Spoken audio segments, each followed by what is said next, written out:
Oke, saudaraku, memang kita harus menjadi saksi Tuhan. Semua kita adalah saksi-saksi Tuhan. Semua kita, saudaraku, harus ikut dalam penggenapan perintah agung. Inilah firman Tuhan, saudara, pada minggu yang lalu. Perintah agung bukan hanya bagi pendeta, bagi guru-guru Injil, saudaraku, bagi pengerja-pengerja gereja, tapi bagi setiap anak-anak Tuhan. Ya, saudaraku, sebenarnya kita ini semua sudah diutus Tuhan. Amin. Pada waktu Tuhan berkata, engkaulah saksi-saksiku, Tuhan sudah mengutus kita.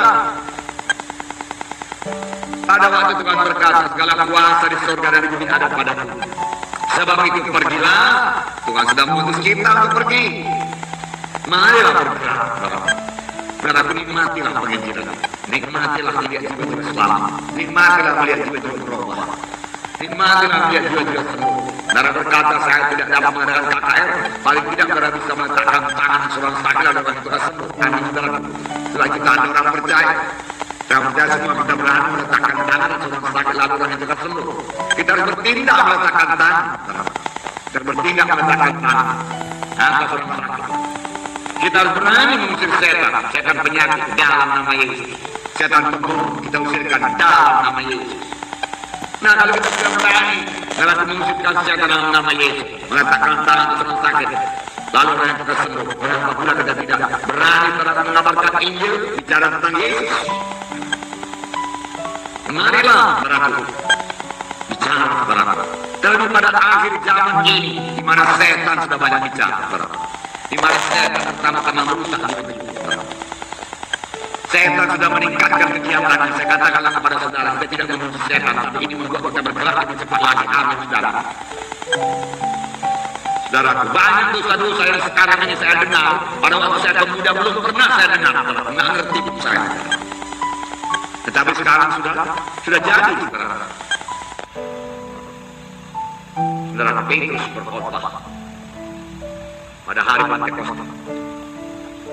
3.000 orang bertobat. Petrus bisa diam aja, saudara. Petrus bisa pikir, orang-orang ini tegak tengkuk ini semua. Tuhan Yesus saja nggak mau dia dengar, apalagi aku. Dia bisa berpikir begitu, saudara. Nama pelayanan Tuhan itu nggak pernah orang jauh 3.000 orang bertobat.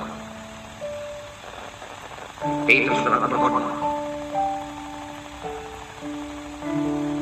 Dalam Kisah 2 ayat 36. Begini banyak perbanyaknya, saudaraku. Lewat 36. Jadi seluruh kaum Israel harus tahu dengan pasti, dia katakan, bahwa Allah telah membuat Yesus yang kamu salibkan itu menjadi Tuhan dan Kristus. Dengan mereka mendengar hal itu, hati mereka sangat terharu. Lalu mereka bertanya kepada Petrus dan rasul-rasul yang lain, apakah harus kami perbuat, saudara-saudara? Dia, kalau menurut pikiran manusia, saudaraku, nggak akan mungkinlah hati mereka jadi terharu. Ya, nggak mungkin. Sedangkan Tuhan Yesus saja sudah tidak didengar. Memang mungkin mereka terharu. Mereka begitu keras kami, orang-orang Farisi, orang-orang Yahudi keras kami.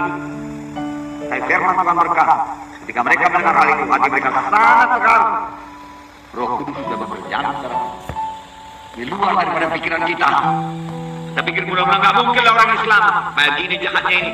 Nah, mau dia dari dulu nggak mau dengarkan Injil Tuhan, mana mau dia selamat? Saudara datang dengan kasih Tuhan berkata, firman Tuhan, hatinya terharu, bergerak, terbuka hati, Injil Tuhan. Lalu mereka bertanya kepada Petrus, apa yang harus kami perbuat? Saudara-saudara, jawab Petrus kepada mereka, bertaubatlah dan hendaklah kamu masing-masing memberi diri dibaptis dalam nama Yesus Kristus untuk pengampunan dosa, maka kamu akan menerima karunia Roh Kudus. Kemudian ada 41.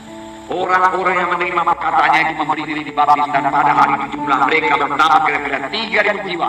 Mereka bertekun dalam pengajaran rasul-rasul dan dalam persekutuan. Berubah mereka itu mau dengar pengajaran rasul-rasul. Selama ini dia nggak mau dengar, ini kepingin dia dengar. Dan firman Tuhan berkata, yang mereka selalu berkumpul untuk memecahkan roti dan untuk berdoa. Dan mereka terus belajar. 3.000 orang. Training terus, saudara. Baptisan terus, saudara. Amin, saudara.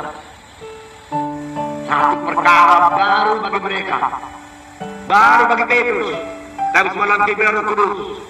Ini disebabkan pada waktu Petrus mulai bertindak berani. Seturut dengan gerakan Roh Kudus, pimpinan Roh Kudus dalam dia bicara dengan tegas, tidak mengambil hati apa.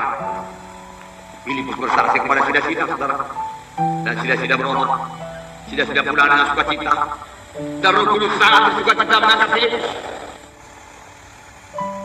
Ayat 26 kemudian berkatalah seorang malaikat Tuhan kepada Filipus, katanya, bangunlah dan berangkatlah ke sebelah selatan, melalui jalan yang turun dari Yerusalem ke Gaza, jalan itu jalan yang sunyi. Lalu berangkatlah Filipus, berangkat pergi. Tidak banyak cerita. Filipus lagi melayani Samaria ini, banyak juga selamat. Dan malaikat Tuhan berkata, pergilah ke jalan lurus, jalan sunyi. Tuhan, apa pula jalan sunyi Tuhan? Sini banyak juga jiwa sudah ke jalan sunyi Tuhan. Ini anak kalau akal ini mulai bicara.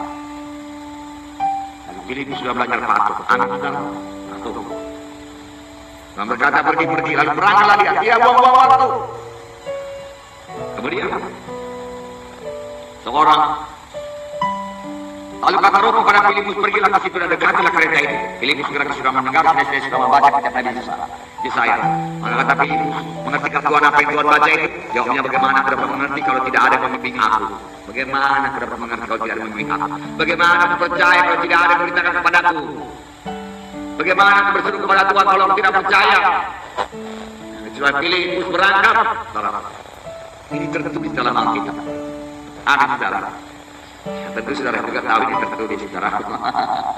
Nanti yang baca dalam Alkitab. Tapi saya mau mengatakan kepada saudara, apa gunanya yang tertulis dalam Alkitab? Yaitu supaya ini menjadi teladan kita. Amin. Supaya kita teladani dan ini bisa terjadi. Amin. Ini bukan cerita saja dalam kita baca, oh begitu rupanya. Dalam beriman bisa jadi begitu Tuhan. Ada begitu. Rupanya saya ini macam Filipus, saudara. Orang biasa, saudara, yang dilayani para menteri keuangan. Petrus sudah penuh dengan Roh Kudus. Firman Tuhan berkata, setelah mereka melihat keberanian Petrus dan Yohanes, mereka tahu bahwasanya mereka adalah murid-murid Yesus. Keberanian. Anak-anak Tuhan harus berani menyaksikan Tuhan, berani menangani jiwa-jiwa ke gereja. Anak saudaraku, berani